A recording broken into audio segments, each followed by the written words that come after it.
நீங்க அப்போ வந்து காவாலா வந்தப்போ என்னையா காவாலா காவாலா தமன்னா வந்து மார்க்கெட்டே கிடையாது, அவுட் ஆஃப் இது ஃபீல்டு இப்படிலாம் 1000 சொல்லிட்டு இருந்தாங்க. அந்த பாட்டு அவ்வளோ வைப்பாக கொண்டு போய் அந்த பாட்டில் டான்ஸ் மூவ்மெண்ட்டே வேற மாதிரி இருக்கும். அது அதை தாண்டி ஒரு பாட்டாக இது இருக்கணுன்ற ஒரு அழுத்தம் வந்து கண்டிப்பாக லோகேஷ் கனகராஜ் இருக்கு. அவர் இன்டர்வியூலாம் நம்ம தொடர்ந்து பார்த்துக்கிட்டே வரோம். வந்து நான் தூங்குறது இல்லை, பல்ல வளர்க்குறது இல்லை, சாப்பிட்றது இல்லைன்ற மாதிரி கொடுத்துருக்காரு. அது ஒரு முக்கியமான படம்.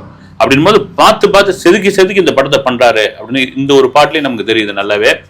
கண்டிப்பா திரும்ப சொல்லும் போது பூஜா ஆக்டிவ்க்கு இந்த பாட்டு ஒரு பெரிய இது இருக்கும். ஏன்னா தமன்னாவுக்கு காவாலாவுக்கு முன்ன பார்த்தீங்கன்னா பெரிய வாய்ப்புலாம் ஒன்றும் கிடையாது. வந்து அவங்க கிரேடே இறங்கி வந்துருச்சு. தமன்னா வந்து அவுட் ஆஃப் ஃபீல்டுனாங்க. அந்த ஒரு பாட்டு வந்த பிறகு இன்றைக்கு வரைக்கும் பாலிவுட்ல அந்த பெரிய பிரபலங்கள்லாம் ஒரு ஃபங்க்ஷன்லாம் பண்ணுவாங்களே அவங்க வீட்டுக்குலாம், அதுக்கு இந்த ஆர்டிஸ்ட்லாம் வந்து டான்ஸ் ஆடினா இது பண்ணா அதுக்கு ஒரு பேமெண்ட் கொடுப்பாங்க. அவங்க வந்து புக் பண்ணும் போதே காவாலா சாங் ஆடுறீங்களா, 1 கோடி ரூபா தரோம்.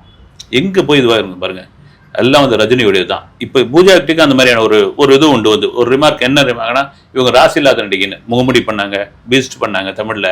அப்புறம் தெலுங்குல போய் ஆச்சாரியான்னு ஒரு படம், ராம் சரணும் சிரஞ்சீவி பண்ணாங்க, அது ஃபிளாப்பு. அப்புறம் வந்து பிரபாஸ் கூட ராதேஷ்யாம், இடையில ஒரு படம் இட்டு அல வைகுண்டபுரம் சூப்பர் டூப்பர் அல வைகுண்டபுரத்தை பார்த்து தான் பீட்ஸ்ல இது பண்ணாங்க.